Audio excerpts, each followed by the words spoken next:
ऋषि भृगु, संस्कार आरंभ करें। देवी मैना, अपने नाती को बुलाइए जिससे हम विधि प्रारंभ कर सकें।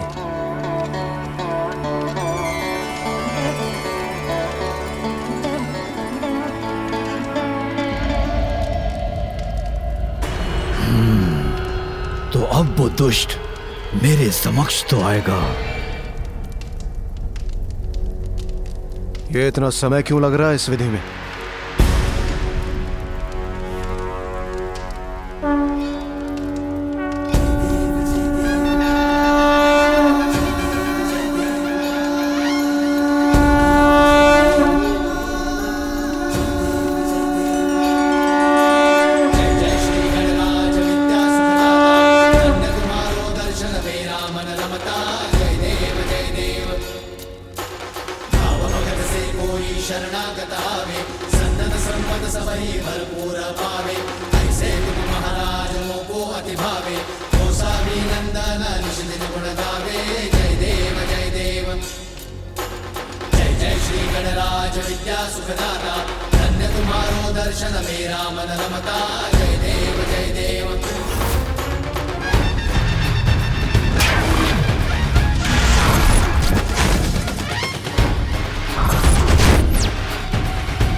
स्पष्ट नहीं देख पा रहा हूं उस बालक को मैं।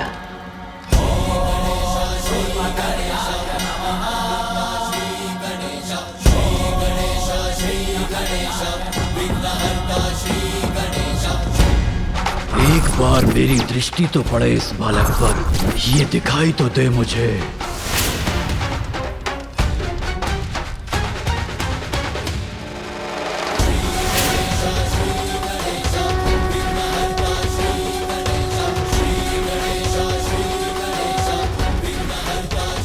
ये है वो बालक, ये तो इतना छोटा और दुर्बल है।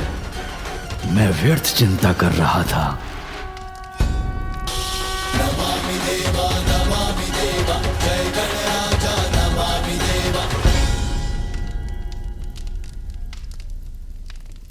सभी देवता है यहाँ, आप सभी को मेरा प्रणाम। कल्याण हो। प्रणाम मामा जी विष्णुदेव, मामी जी देवी लक्ष्मी, कल्याण हो पुत्र। फूफा जी ब्रह्मदेव, बुआ जी देवी सरस्वती, आपको भी प्रणाम। आप सभी अतिथिगण यहाँ मुझे आशीर्वाद देने आए, ये मेरा परम सौभाग्य है। देवराज इंद्र भी है, आपको भी मेरा प्रणाम। जैसे पुष्प की सुंदरता कोई हर नहीं सकता, वैसे ही कांटों को कोई सुंदरता कैसे दे सकता है? व्यर्थ ही हो रहा है ये आयोजन। बालक और उनके माता पिता अपना स्थान ग्रहण करेंगे। सर्वप्रथम छठी का संस्कार होगा। बालक की बुआ उसे काजल लगाएगी।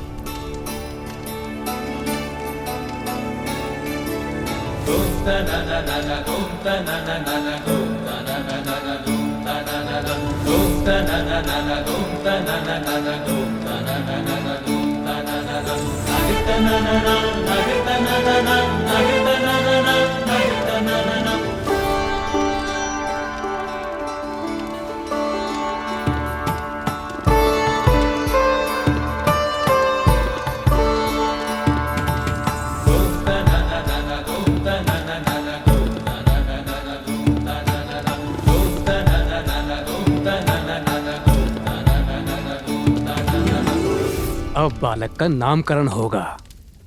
अरे अरे, उससे पूर्व मुझे नेक लेना है बालक के पिता से।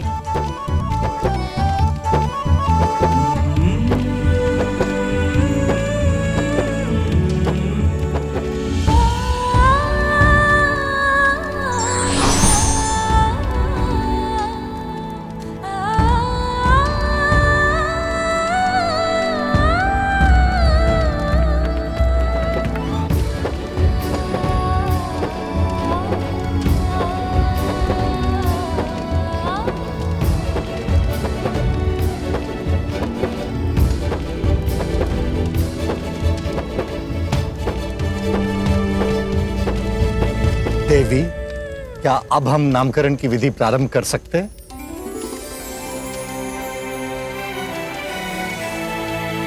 मेरे पुत्र को नाम प्राप्त होगा अब।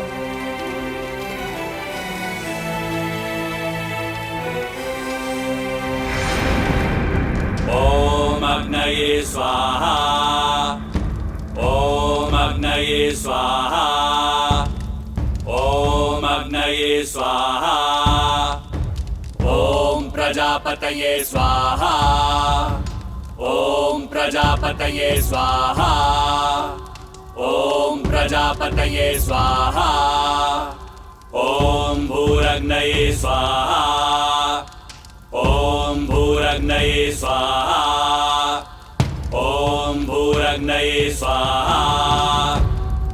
बालक की कुंडली प्रस्तुत की जाए। कुंडली? एक बार किसी प्रकार ये बालक मेरे हाथ लग जाए, फिर मैं अपने प्राणों के संकट से मुक्त हो जाऊंगा।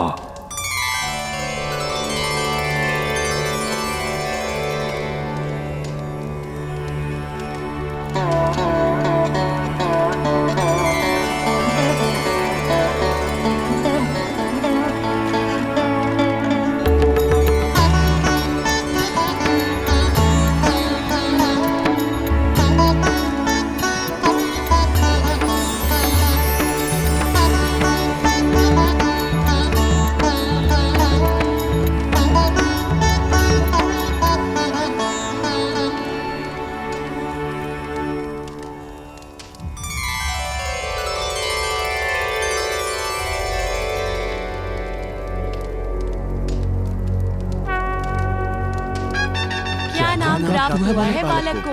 क्या नाम दिया गया उसे? अभी पता चल जाएगा पार्वती नंदन का क्या नाम है।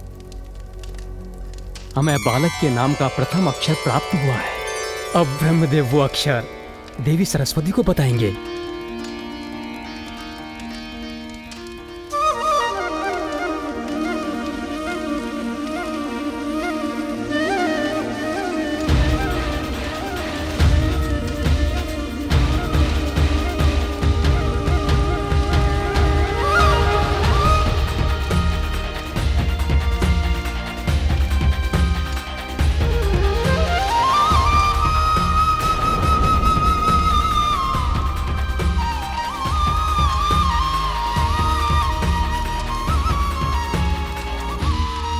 मेरे पुत्र के नाम का प्रथम अक्षर है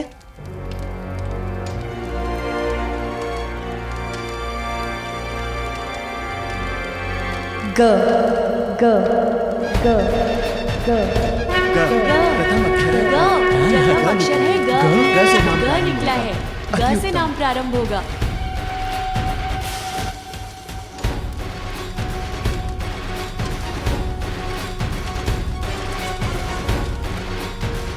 और अब महादेव हमारे पुत्र को इस अक्षर से प्रारंभ होने वाला नाम देंगे।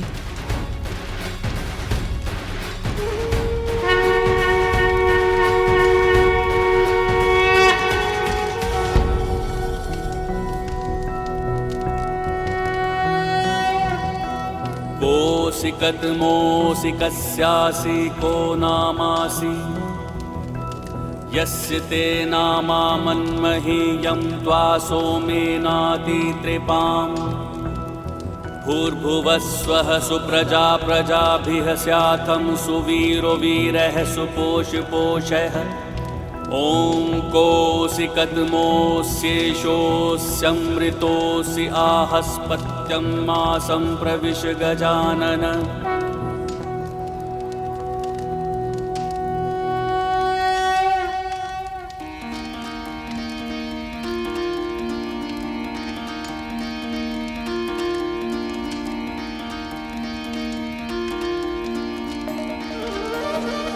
गजानन गजानन गजानन गजानन गजानन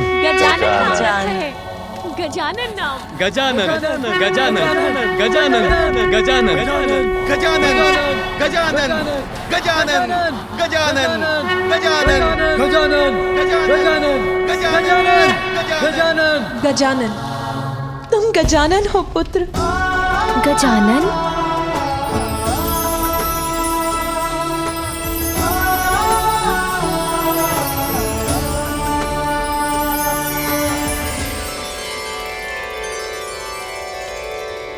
हे बालक त्वमायुष्मान वर्चस्वी तेजस्वी श्रीमान भूया। भिन्न भिन्न स्थानों पर जाकर बालक के नाम की घोषणा कर दो, जिससे सभी को महादेव और देवी पार्वती के पुत्र का नाम ज्ञात हो जाए।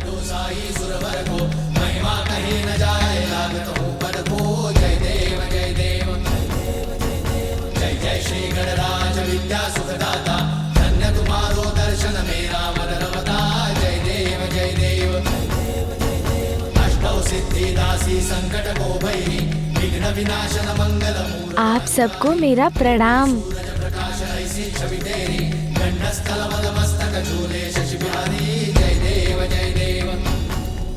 देवगण, अब विधियां संपन्न हो चुकी हैं। हम देवताओं को यहाँ से प्रस्थान करना चाहिए। अब यहाँ रहकर कोई लाभ नहीं है।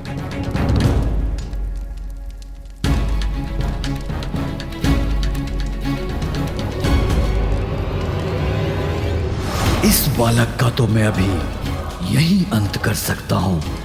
बस एक बार ये मुझे अकेला तो मिल जाए।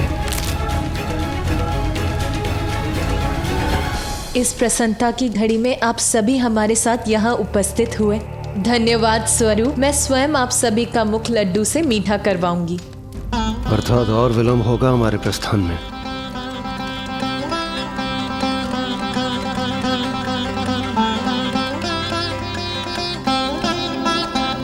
लड्डू, बहुत सुंदर नाम मिला है बालक को। हाँ, गजानन को सुनने में भी कितना अच्छा है। मुख तो अवश्य मीठा होना चाहिए। इतने आनंद की बात जो है, हाँ, आज है इतने आनंद का अवसर। भूख के कारण मेरा उदर अब ऐसी ध्वनि उत्पन्न कर रहा है। मुझे भोजन चाहिए माँ। माँ किधर गई?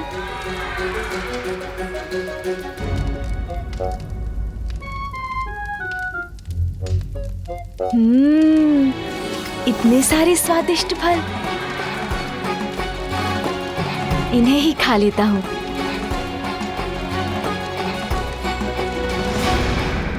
अब ये बालक एकाकी कहाँ जा रहा है?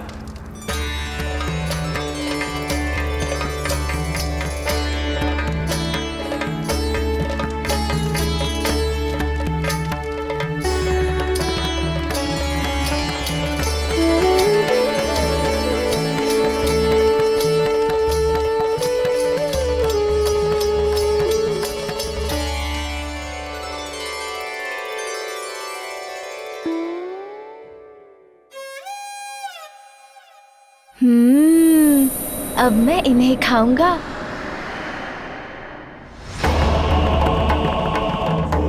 अरे, ये किसकी परछाई है?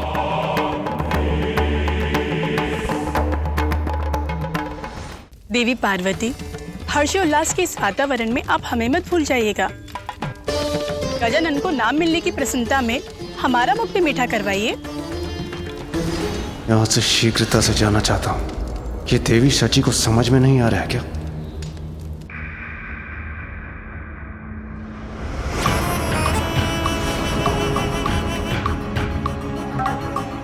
ये कौन है? मुखमंडल सौम्य है, किंतु नेत्र ऐसे है जैसे ज्वाला धधक रही हो उनमें। जो भी हैं, विचित्र हैं। विचित्र गजमुख बालक है ये, इसीलिए दुर्बल ही होगा। महादेव और देवी पार्वती का दूसरा पुत्र तुम्हारा काल बनकर प्रकट होगा। आप तुच्छ बालक से भयभीत होकर थर कांपने लगकर। उचित कहती थी बुढ़िया सिंगिका, व्यर्थ ही चिंतित था मैं इसे लेकर। पल भर में मिटा दूंगा मैं इसे।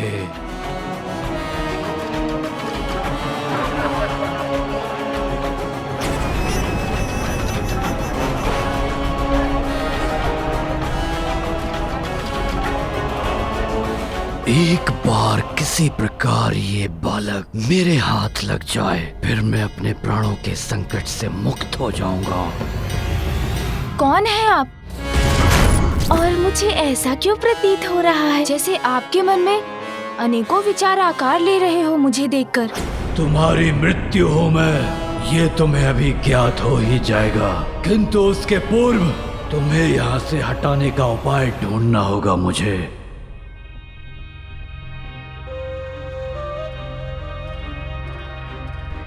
कौन हो सकते हैं ये? मिल गया मुझे उपाय इस बालक के ध्यान को भटकाने का। ओह, तो आपकी भी दृष्टि इन्हीं फलों पर है। देखिए ना कितने फल है यहाँ, किंतु चुनाव करना कितना कठिन हो रहा है।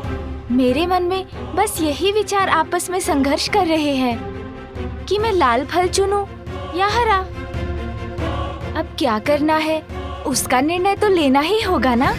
पर मैं निर्णय ले चुका हूँ मूर्ख बालक, किंतु तुम्हें कुछ भी चुनने की छूट नहीं दूंगा मैं। मेरे आदेश का पालन करोगे और हरा फल उठाओगे। हरा फल।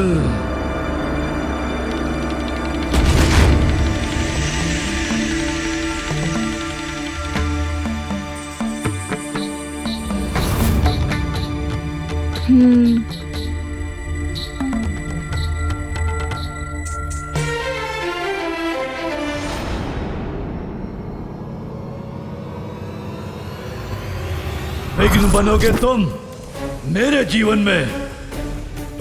नहीं बालक, इसका तो एक ही परिणाम है, मेरे हाथों तुम्हारी मृत्यु। चलो उठाओ हरा फल और चलो मेरे साथ। उठाओ शीघ्र।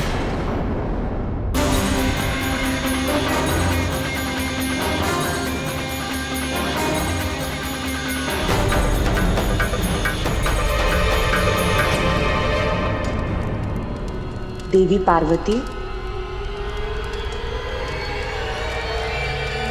किसका स्वर था ये? किसने पुकारा मुझे? देवी वजनी, शनिदेव।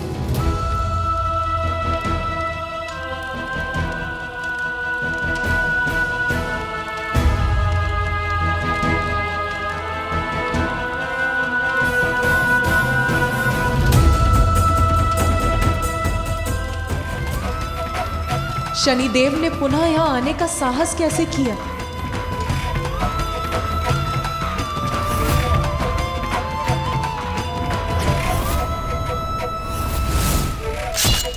ठहर जाइए, किसी को भी भीतर जाने की अनुमति नहीं है।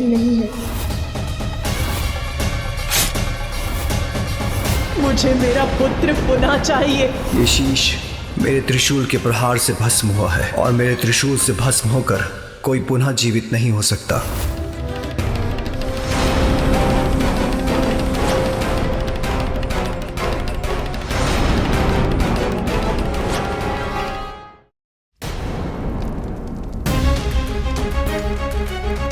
संकोच का कोई स्थान नहीं है। अब तुम्हें वही फल उठाना होगा जिसका चयन मैं कर चुका हूँ। उठाओ हरा फल, उठाओ बालक।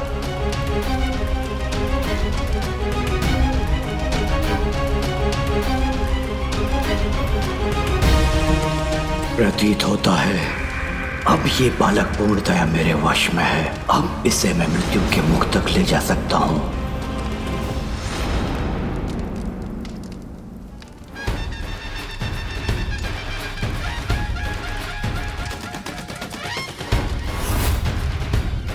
किंतु आपने तो मुझे बताया ही नहीं कि आप कौन हैं। ये तो मुझसे प्रश्न पूछ रहा है, अर्थात इसका मन मेरे नियंत्रण में नहीं। अच्छा आप बताइए ना, आप तो अवश्य मेरे नामकरण के उत्सव में भाग लेने आए होंगे, है ना? आपके यहाँ आने के लिए धन्यवाद। देखिए ना, मैंने तो अपना फल चुन लिया, किंतु उसका क्या लाभ? किंतु जब तक मुझे माँ अनुमति नहीं देती, तब तक मैं कैसे कुछ खा सकता हूँ?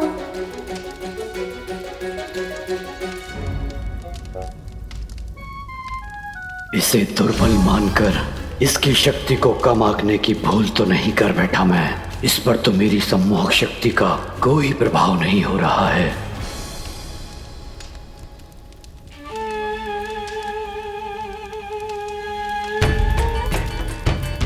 माता मुझसे बहुत बड़ी भूल हुई थी, मुझे क्षमा कर दीजिए। बड़ी कठिनाई से मैं यहाँ आपके समक्ष आकर क्षमा मांगने का साहस जुटा पाया हूँ माते। मुझे क्षमा कर दीजिए। आपने तो मुझे उसी रात्रि दंडित कर दिया था माते, जिसके कारण आज तक मेरा पांव पीड़ा से ग्रस्त रहता है। माता है आप, और माता का हृदय तो अत्यंत विशाल होता है, अपनी संतान की अनेक भूलों को भी क्षमा कर देता है। तो आज अपने पुत्र के नामकरण संस्कार के दिवस क्या आप मुझे क्षमादान नहीं देंगी माते?